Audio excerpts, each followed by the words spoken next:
story about Jesus talking with this Samaritan woman.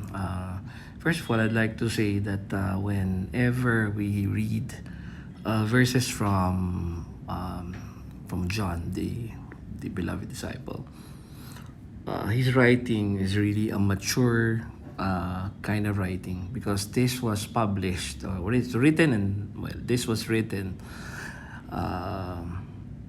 almost close to 100 years uh, after the Christ era, no, or 100 AD, so to speak.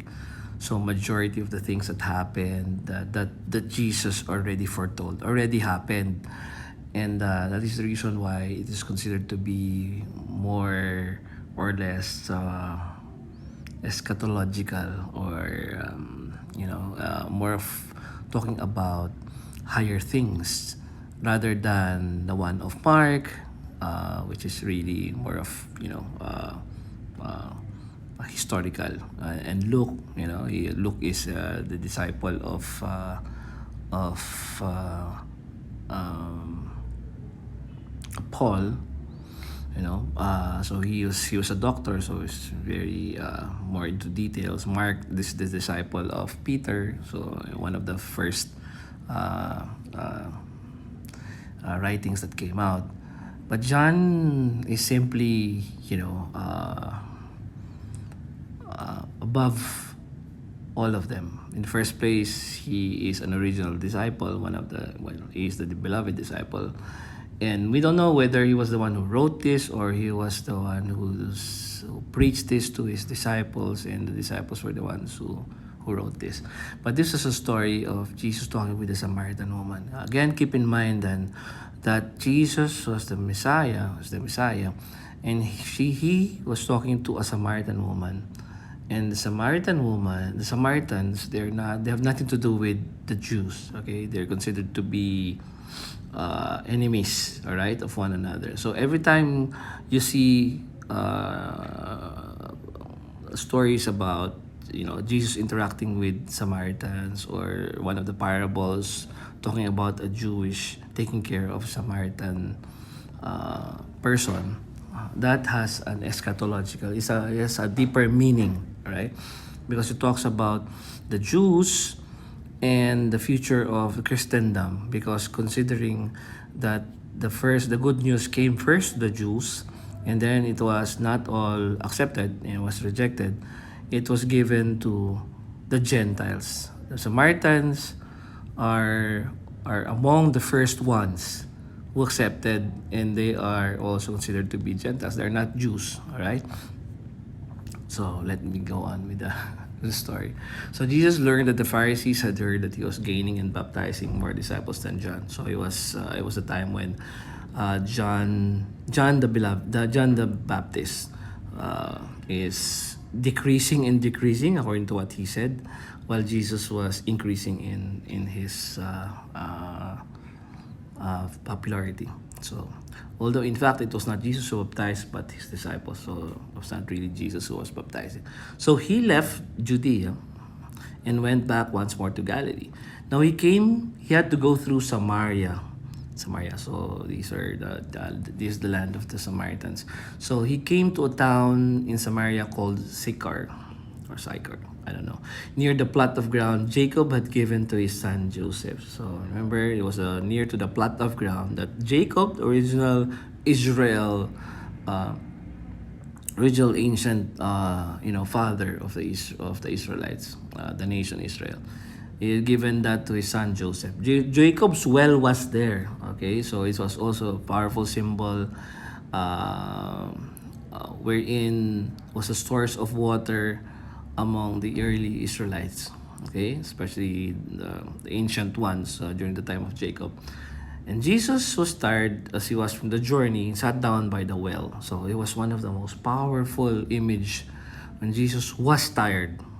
Okay, remember in the cross he also uttered something like "I thirst." So all those imagery can be traced to this scene in the Gospel according to John.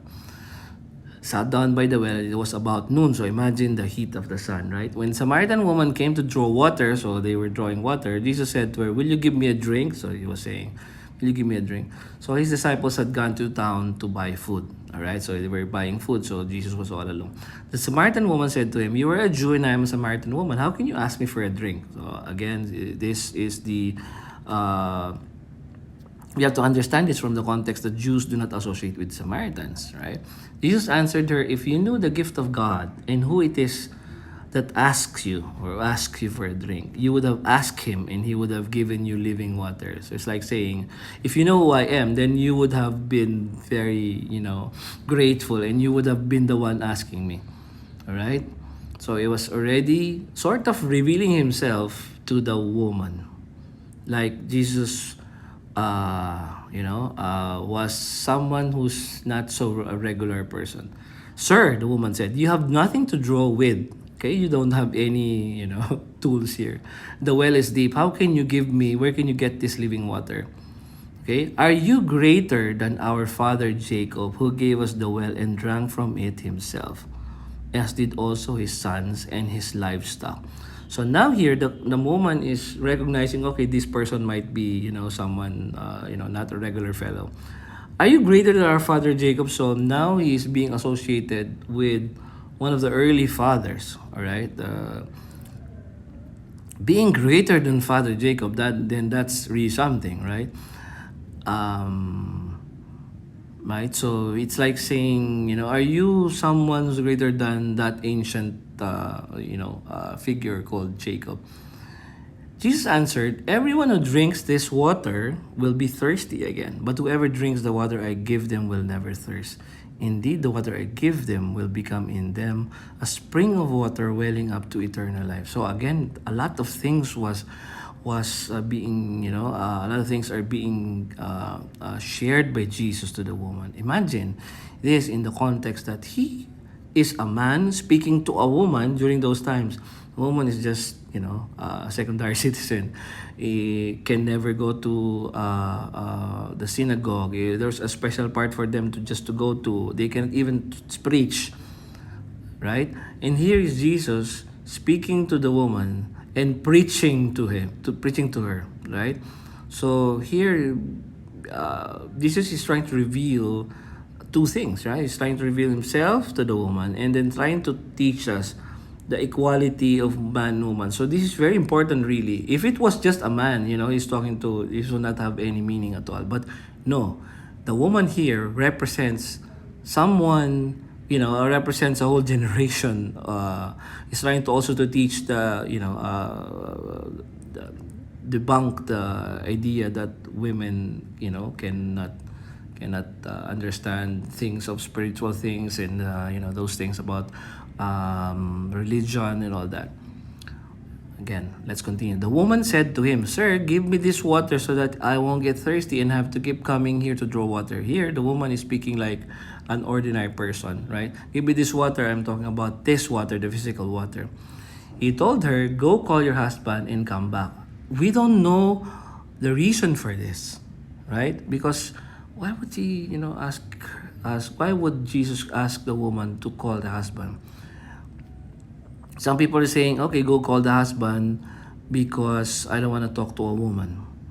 Because, those are the idea in those times that, you speak about lofty things only to a man, not to a woman. Okay, the women cannot preach in the temple, as I said, right? So they have a special place because, of those things. So the idea that she was being sent to her husband and then to come back, maybe that's one of the reasons. But then the point of the calling is now being revealed in the next subsequent verses. "I have no husband," she replied. Jesus said to her, "You are right when you say you have no husband. The fact is, you have had 5 husbands, and the man you now have is not your husband. What you have just said is quite true." Now Jesus is trying to reveal that he is not an ordinary person, a spiritual person, but then that he is not just that, he is also a prophet. So that's why the next couple of lines said, "Sir," the woman said, "I can see that you are a prophet," because he is trying to tell the woman that I know you. and what you're saying now is true. The woman revealing these things to Jesus is also a sort of a confession of her sins, a confession of her inadequacies, her not so being great, her lowly stature in a sense, because these things might be considered during those times as not a regular thing to do. You have no husband, you have had five husbands, whom you are living with now is not even your husband, right? So this might be uh, trying Jesus trying to tell the woman that I know your life, the way you're living your life. Okay? So then the woman said, our ancestors worship in this mountain, but you Jews claim that the place where we must worship is in Jerusalem. Woman, Jesus replied. The calling of the person woman is again very special. Jesus said that in association with his mother, with Mary. She called Mary woman. In the cross, she said that woman was also a point of reference in the salvation history during the Genesis times, when God said to Eve, woman, you will have enmity with the woman, the serpent and the woman. The serpent being the devil, and the woman being the one who will bear Jesus Christ. So in our case, with the Catholic tradition, that is associated to Mary, but woman in the sense that the woman that will bear the Godhead, or Jesus Christ. Believe me, a time is coming when you will worship the Father neither on this mountain nor in Jerusalem. So now he's now trying to divert the story from the physical water to a spiritual plane. It is not just the mountain, not just this water, not just in Jerusalem. You Samaritans worship what you do not know. We worship what we do know, for salvation comes from the Jews. Yet a time is coming and has now come when the true worshippers will worship the Father in the Spirit. Now he's trying to reveal the whole Godhead to this woman, who I know would not understand all these things. The true worshippers will worship the Father not in Jerusalem, not in the temple, but in spirit and in truth. So Father, the Son, and the Spirit. So he's now trying to reveal the whole eternity of truth of the Trinity, right? Okay, God is spirit, and his worshippers must worship in the spirit and the truth. And then the woman recognized, more or less, she's trying to recall that, you're no longer just a man, you're no longer just a sir associated with our Jacob, one of the ancient fathers. You are no longer just a prophet. The next one, the woman recognized. The woman said, I know that the Messiah called Christ is coming. When he comes, he will explain everything to us. So the woman increases her knowledge about Jesus Christ, because Jesus Christ keeps on revealing himself to the woman. And then Jesus declared, I, the one speaking to you, I am he. So with this, the disciples rejoined Jesus. What do you want? Why are you talking with her?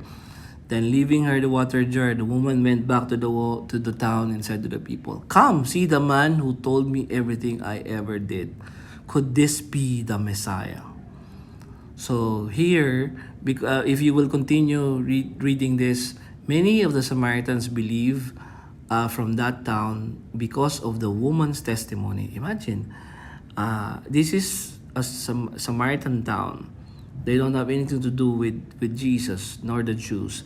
But then many of the Samaritans from that town believed in Jesus because of the woman's testimony. The woman's testimony is sort of very special in those times. As I said, a woman is not supposed to preach, but then because of her testimony, a lot of them believe. So he said, when the Samaritans came to him, they urged him to stay with them, and he stayed 2 days. Imagine, he even stayed for 2 days. And because of his words, many more became believers. They said to the woman, we no longer believe just because of what you said. Now we have heard for ourselves, and we know that this man really is the Savior of the world.